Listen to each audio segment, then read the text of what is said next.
right before my first session with him, I discovered a lump in my right breast. And the doctor had scheduled, what is that called, thermography. And Barbara said, don't go and have the test yet. Go and see Rob first. And then if it's still there, then you can go have the test. So don't, her concept was don't contaminate your thinking with negativity before you see him. Just be open to whatever happens. And so I went, and it was just an open session, and I just happened to be one of the people that got called to the stage. And the very next morning when I woke up, the lump was gone. The breast was back to its normal size, and it wasn't tender. It was like it had never existed, and it has never come back. So then I continued working with him privately and on the phone for other reasons. And the shift that took place is, it's kind of difficult to explain exactly without giving a little bit of history. I come from a very dysfunctional family where there was a lot of alcohol abuse and sexual abuse and physical abuse. And there were multiple adult perpetrators in the family, and that was passed on to the next generation. The girls are primarily victims, and the boys were primarily perpetrators. And I didn't even realize that all of that was going to come up when I started working with Rob. But he said, you came to me to heal 7 generations back and 7 generations forward. Whew.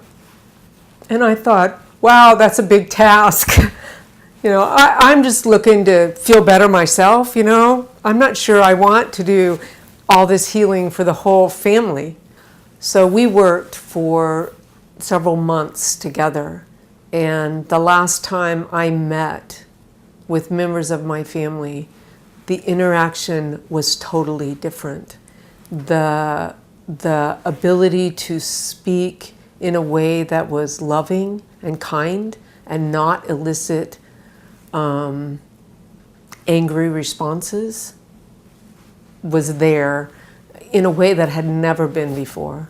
I don't know how Rob influenced such a wide variety of people. My sister, my daughter, my brother, my other brother, my older sister, and they are now calling me, so strange, calling me the peacemaker. I would like people to know that Rob is merely an instrument, and that the energy, the healing energy that comes through him is not his own. No human of their own accord could do what he does. That he is divinely guided and divinely used. And I'm just grateful that he's willing to be that instrument.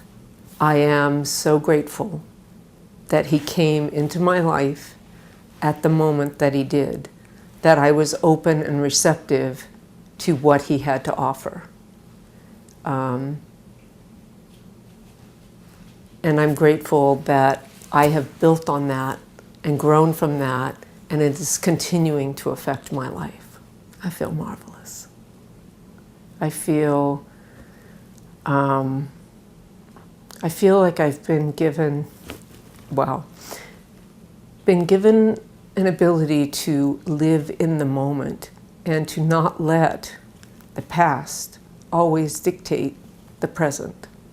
That I've let it go in a way that, I've worked on letting it go. I've done the you know, do the story and release the story and do the forgiveness work. And I've done that a lot. And I still do it. And that's important. But this like jump-started the whole thing into a way higher level. A level that that I don't have to keep going over the same crap.